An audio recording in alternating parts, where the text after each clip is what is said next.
anybody cares, the Chiefs are winning.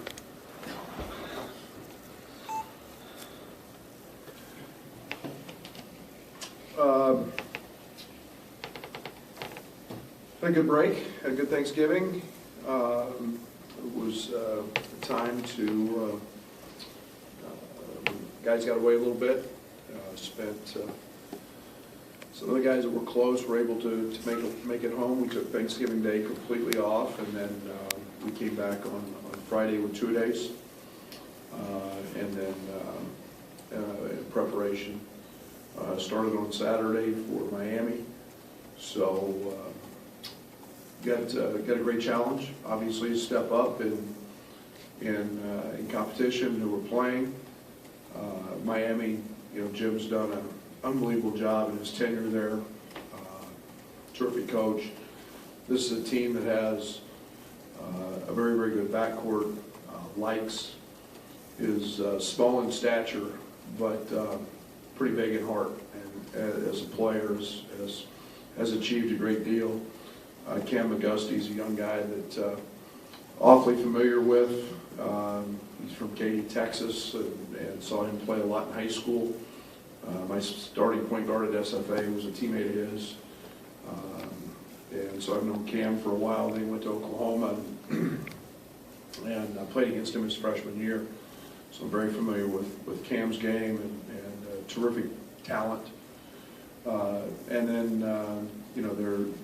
we're expecting them to have back and ready to go is the Keith Stone kid who was coming off an ACL, a grad transfer from Florida, who's had an outstanding career at Florida, and a terrific three-point shooter. Saw him play a lot in high school and throughout his career. So Miller inside is a great force at 7 foot. He's got great length, and this is a team that's a very, very explosive team, or can be offensively, and now they get to add a piece in Stone. So we know we've got our hands full. We've got to be continue to grow and be better than we've been, and it should be a great challenge. The ACC Big Ten Challenge is a special event.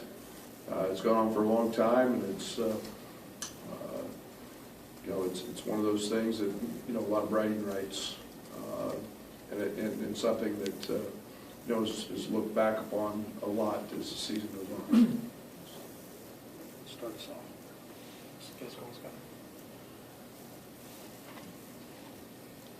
I mean, to have most of this week, even you're taking Thanksgiving off, maybe just to focus on basketball where there wasn't class and you go 2 days, how much different was that, and what maybe positives you see from just the players getting on focus?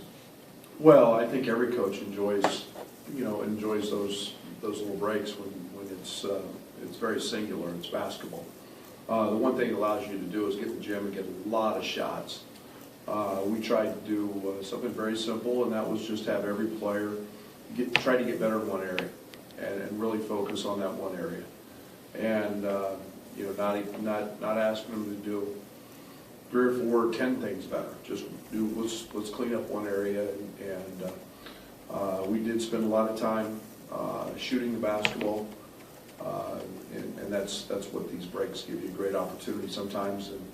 In game preparation mode, you don't get enough shots, and we were able to get some shots up.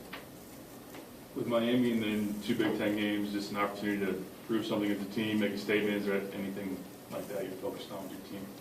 Oh, I always look at them as opportunities, and when you're in the Big Ten, and everybody in this conference is going to play a really, really hard schedule, and it doesn't matter. When you've got the ACC Challenge and other events there, and in our case with Missouri and so on and so forth, we're going to play a great schedule. So try not to make too much out of it. We have 2 early games obviously coming up in the Big Ten play, but right now all of our focus has been pretty singular in terms of just getting ready for Miami. Trent mentioned a point of emphasis for this game is defending the 3-point line, but also keeping them out of the paint. How do you find that balance between defending defending the perimeter while also not giving up driving lanes at the same time? Well, we've continually got to become better at our closeouts. And it's something we work on every day. Along with that, we've got to have great hands. And yet, teams have good players, and they're going to make some shots, and you understand that. Sometimes you can play great defense and they score. But we're continuing to work on those areas, and in terms of closeouts and not getting beat off the dribble as much. It's the hardest thing to do in basketball, in my opinion, on the defensive side is close out on an offensive guy. 10 years ago you could really mug him and there'd be no foul call. Today you can't touch him. So, you've got an explosive group. I didn't mention their leading scorer, Vasilovich, is probably as good a shooter as I've seen. So, Vasilovich and McGusty and Lights, those three guys can all get it going. So, you got to be great in their closeouts. Brian, is it as simple as having Kofi back there to protect the rim, or are there other things you're seeing as to why your team's able to play without fouling a little better than since you've been here? He helps. It's no lie. I mean, there's no difference having, there's a big difference, having rim protection. But I also think that we're older. It's been a point of emphasis since the end of the season. I think we were, Derek may know the exact 340th, right in that area, 338 in foul margin, or foul per game. I mean, that's horrendous. My teams have always been teams that foul a lot. I think 258 or 257 is the lowest we've been in foul rate. But I think we're 15 or 16 or right in there. It's a big job. Emphasizing that has helped. Kofi's presence has helped. Experience has helped. I say young teams foul a lot, but I've liked the other aspect of that as well is that it's not just been that. Now we're getting to the foul line, and that's helped balance that out a little bit as well. Coach touched on it a little bit. How much pride do you take in this week, as well as the other Big Ten coaches and programs in that challenge? Oh, absolutely. It's something that this challenge has gone on for some time, and I think we all take great pride, the Big Ten and the ACC, in thinking we have the best conferences year in and year out, and it's a heck of a battle. It's a heck of a challenge. We don't know until the very last little bit of scheduling who we're playing and where we're playing, and that adds to the intrigue. And then it's a week long of the Big Ten's ability and the ACC's ability to showcase our programs, and we get to kick that off on Monday night at 6 o'clock, and there's a lot of pride in that. After DeMonte's career high, have you noticed a carryover in practice and maybe his understanding of potential role offensively, or just his aggressiveness?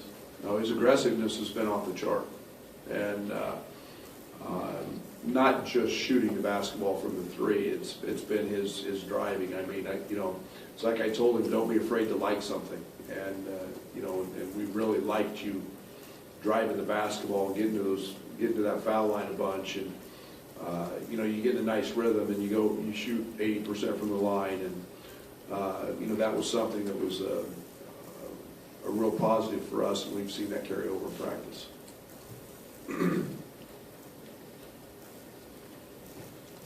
Maybe Miami's going to have a bigger front court than you've seen in a few games. Just what's going to be important for Kofi to maybe do a lot of the same things he did against smaller centers, so to speak? Yeah, for Kofi, it's just feel and understanding, and when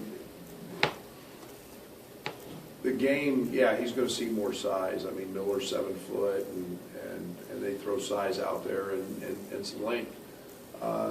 Early, Kofi was so sped up that it didn't matter if it was 7 foot or 6 foot. Now he's starting to find a comfort in terms of how to play.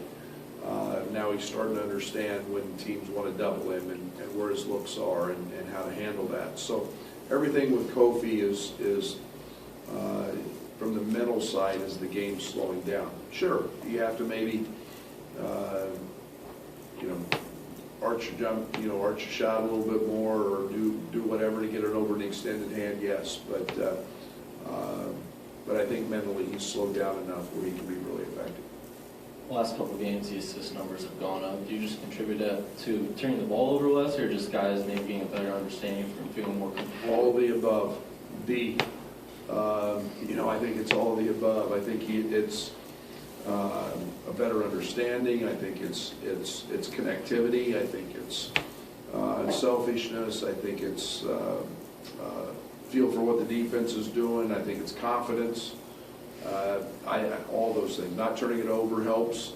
I like the fact we're still playing with good pace, and yet I thought we've managed the pace very well. When we've had it, we've run, and when we haven't, we've executed, and that's something that we'll have to do tomorrow night. George is hitting a really good percentage of his threes. I mean, is it to the point where you'd like to see him take more, or is he in a sweet spot where he's taking the ones he should take and making? I don't mind if he takes them. The one thing I like with Georgie is his understanding. He's probably turned down a handful of them that he could have taken, or maybe would have taken in the past, to deliver the ball to Kofi, who's closer to the rim and has a better angle. That's the knowledge and the understanding that I love about Kofi's ability to put pressure on the front of the rim, and Georgie's understanding of that. And do I think he's going to make it? Yeah. Do I want him to shoot it? He's taken a million of them. He's practiced. We're going to see that percentage be better because he has good touch. His thumb's not sprained as it was last year. I'm sure there's going to be nights when he's going to get a few more up, and there'll be other nights when the defense will guard him differently, and he's smart enough to understand that. What do you think of the SFA win at Duke? Oh, it's program changing. That's unbelievable. Kyle does an unbelievable job, and I was really happy for Nathan Bain. Nathan's a guy that was our last recruit there, our last guy that's left in the program, and an unbelievable young man. He's fought through tremendous adversity. But I think it speaks volumes to the job that Kyle has done. I think it speaks he's continued to have that program achieve at a very, very high level, and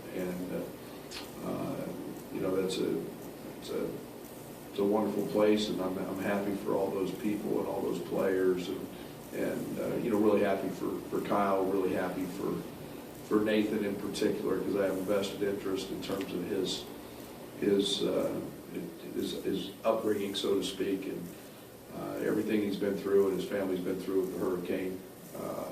Is very deserving. So, yeah, an unbelievable night. You don't just walk into Duke and win. See you guys tomorrow.